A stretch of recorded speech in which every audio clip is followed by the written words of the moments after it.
سورۃ قریش، بسم اللہ الرحمن الرحیم، لإلاف قریش ایلافہم رحلۃ الشتاء والصیف فلیعبدوا رب ھذا البیت الذی اطعمہم من جوع وآمنہم من خوف۔ قریش کو مانوس رکھنے کے لیے اللہ نے ان کے دلوں میں محبت ڈال دی، رحلۃ الشتاء والصیف، سفر کی، سردیوں میں بھی اور گرمی میں بھی۔ اس میں اشارہ ہو رہا ہے کہ جو ایسٹ ویسٹ ٹریڈ میں قریش کو مونوپولی حاصل ہو گئی تھی۔ پہلے یہ ٹریڈ قوم سبا کے ہاتھ میں تھی، جبکہ عروج کا دور تھا یمن کا۔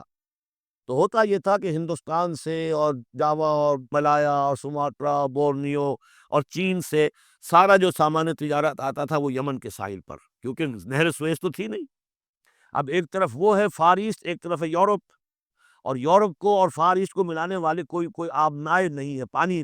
اور وہ راستہ جو ہے round the Cape of Good Hope, وہ تو 1498 میں واسکو ڈی گاما نے تلاش کیا ہے،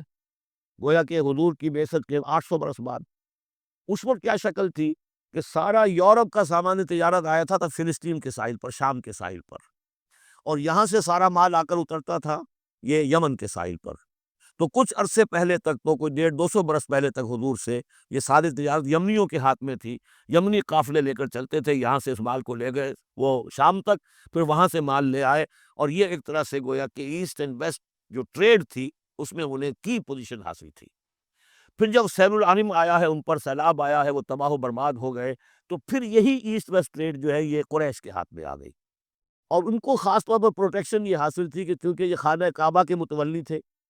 اور وہاں تمام قبیلوں کے بت رکھے ہوئے تھے، گویا کہ سب کے خدا ہاسٹیج تھے ان کے پاس،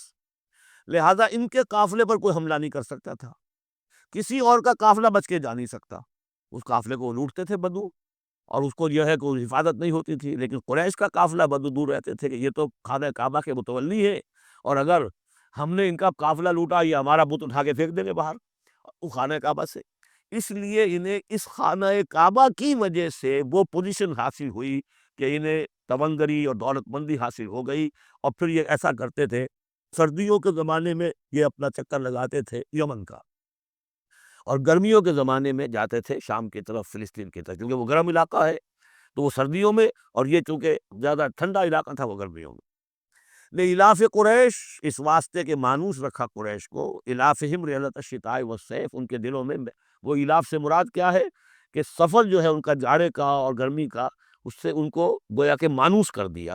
فَلْيَعْبُدُوا رَبَّ هَٰذَا الْبَیْتِ، پس انہیں بندگی کرنی چاہیے، پرستش کرنی چاہیے اس گھر کے مالک کی، اس گھر کے رب کی۔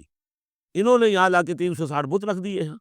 انہیں چاہیے تھا کہ خلوص اور اخلاص کے ساتھ جو اس گھر کا اصل مالک ہے، جس کی توحید کے لیے یہ مرکز بنایا تھا ابراہیم نے، ان کے جد امجد نے، اور کہا تھا کہ ربنا لیقیموا الصلاۃ، تیری نماز قائم کرنے کے لیے میں نے یہ گھر بنایا ہے، تو اس کو انہوں نے جو ہے بت کدہ بنا دیا۔ دنیا کے بت کدوں میں پہلا وہ گھر خدا کا، ہم اس کے پاسباں ہیں، وہ پاسباں ہمارا۔